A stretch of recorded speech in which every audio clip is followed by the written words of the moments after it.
Good morning, good morning.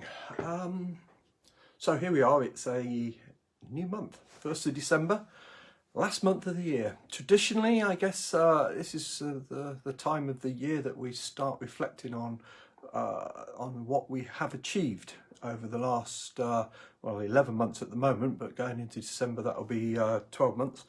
But also looking to the future and anticipating what we could achieve. This is James Foster and Careers Matter. December the 1st, 2020. Last month of a really interesting, good morning Angela, of a really interesting year to say the least. For just about all of us, what's been happening this year was not expected, nor was it hoped for, I guess. But how have you managed to cope? How's it been for you personally? How's it been for any of us? My story is quite an interesting one. I started the year, I got to be honest, from my recruitment perspective, recruitment business perspective, the year before wasn't a great one. We'd had virtually 2 years of turmoil, 18 months of turmoil. This has been in the UK with all the Brexit nonsense that was going on, and that was then followed by a general election. And we're coming into 2020. I was really looking forward to the year with optimism. It was the first time in a while that we had a clear path ahead of us. We had a stable government in with a big majority, newly elected. We'd gone through the Brexit thing. Whatever was going to happen, it was going to happen now, and we could actually plan ahead. And everything had started to pick up at the beginning of the year. There was definite signs of the year being a good year. That was how I'd seen it. Of course, there was that little niggling thing in the background. We were all aware of it. We didn't really know that it was going to become what it did become, with the news coming out of China of this virus that was getting a hold in one of their cities, and all of a sudden it was seemingly blown out of all proportion. And coming into the new year, January, February time, we were starting to get big news reports of things like one of the Princess cruise liners being locked down in I think it was in Yokohama, and so on and so forth. And all of a sudden, we started realising that this virus was going to be spreading, and it was going to be impacting us all. But nobody had the slightest inkling to what extent the world was going to be disrupted, and there's no better way of putting it, where everybody's life was going to be turned upside down. So we've had a year of absolute turmoil, no matter how you look at it. But within anything, there is always opportunity, and there's always for a lot of people, there's been a lot of bad news, and we're well aware of that. So going through the year, what have we managed to take out of it? My recruitment business really took a dive. It couldn't get much lower at the beginning of the year because, as I mentioned, it was coming off of a low, and it wasn't, and it hadn't been a great year the year before. So so my recruitment business started taking a dive, and I couldn't see an easy way out of it. My thought was to position the recruitment business as best I could, and to keep it high on the agenda for a while, and see what would pick off. I had hoped in March that we would be seeing the end of the disruption. Some June, July sort of time was what I'd been hoping for. But as time progressed, it was becoming quite clear that wasn't going to happen. Whether it should or shouldn't, it wasn't, and there's no point kicking against it if you're not gonna. If things are not going to be the way you want them to be, you have to start adapting to the new reality. And I made a decision at that time to make some changes in what I was doing, and pick up a new element to my business, which is what we're doing now. This is my coaching business. I picked this up in May and started it in June. And I've been trying to build it ever since. And I've got to say, it's a slow process. it's always difficult to get people people to spend money when when there's a crisis going on. But nonetheless, it's given me a second channel, a second expectation. It gives me more to work on.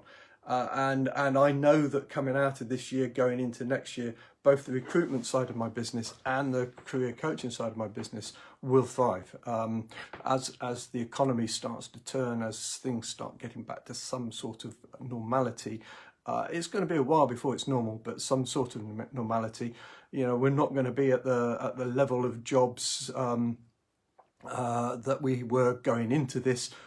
Any time in the next 12 months, I would think it's probably going to take 18 months to 2.5 years before we start getting back to full employment levels that we were at before. That's just a guess. I've got nothing to base that on. It's just a feeling. So the year that's gone has been a year of change, of turmoil, of transition, and the year of coming as it's coming. The expectation for the year coming is one of optimism. I think I am optimistic about next year. We start it, albeit with the government still wanting to keep us tied into this ridiculous lockdown, and still wanting everything to go slowly for a while, but at least knowing that there is light at the end of this tunnel, and that at the most it's going to be 2 or 3 months before we get back to some semblance of normality, and that will be positive for business. Business will pick up on that. They can look ahead, they can plan, and when they can do that, they start making positive decisions about spending, and when they start making positive decisions about spending, they start recruiting. And there's definite signs. There are definite signs that recruitment is starting to pick up without any shadow of doubt. I'm not going to tell you it's skyrocketing, but this is December. Everybody's planning for January, February and March. They want a good first quarter to kick the year off, and they will be trying to put the resource in to get that good first quarter. So from a recruitment perspective, I think that things are looking pretty positive. I'm not going to tell you they are you know, the dizzy heights that they have been, but certainly a lot more positive than it has looked for the last 8-9 months at least. And from the career coaching point of view, of course, people are still need their jobs. They still need to progress their career. They still need direction. They still need to know how they are going to get into the job that they really want to get into. They're still going to need the tools to do that. In fact, more so than ever. And as we go into this, competition is going to be rife. It'll be an interesting market, and I'll be interested to see just exactly how it does go for the first few months as the job market starts picking up. Companies feeling that there is resource out there that they can grab quite easily, and to some extent that will be true, but to a large extent the resource that creates the wealth in the first place, that creates the opportunity, that's not gone anywhere. That's not been, those people are still in post mostly, not everybody, but those people are still in post. And so where companies are going to want to build and get those people in that are going to be able to create, build and grow the businesses, those people are still in short supply, and they will be in ever increasing demand over the next quarter. So in my opinion, the next 3 months is going to be quite critical for everybody. Then I think for the quarter two, so April, May, June sort of time, that we will see a fairly stable recruitment market. Traditionally, the first quarter is usually high volume, high activity. Second quarter, again, because it's a financial year for some companies, then there's a lot of activity that takes place for April, May time. June, July, August is traditionally summer. There will always be a slowdown over the summer period, and then companies will power into the end of the year again.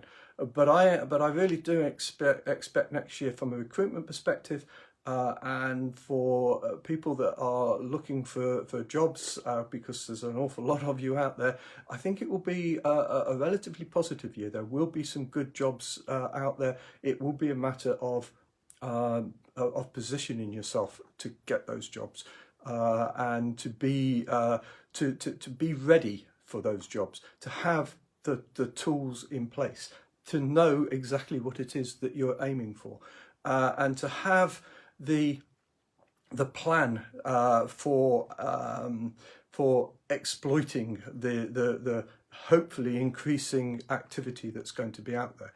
The thing you have got to remember is that you're not on your own. There are going to be a lot of people who are out there who are going to be chasing down those jobs, the jobs that are out there.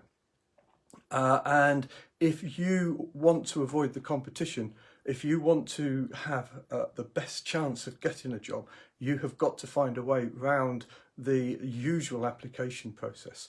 You have to find a way to circumvent the traditional apply for a job method that most people think is the way to get a job, and look for the alternatives. And the alternatives, there are plenty of them, but the alternatives really are around you understanding the value that you offer to the organisations that you would ideally like to work for, and basically promoting yourself into those opportunities, into those organisations, showing them the value that you bring, talking to them about the problems that you can solve, and helping them to understand that if they were to bring you on board, you're going to solve those problems for them. You're going to help them over difficulties. You're going to give them the stability that they need, or whatever it is that you can do for them. And by circumventing the normal application process, you'll find yourself in a great opportunity to be an early, what's the word for it? Yeah.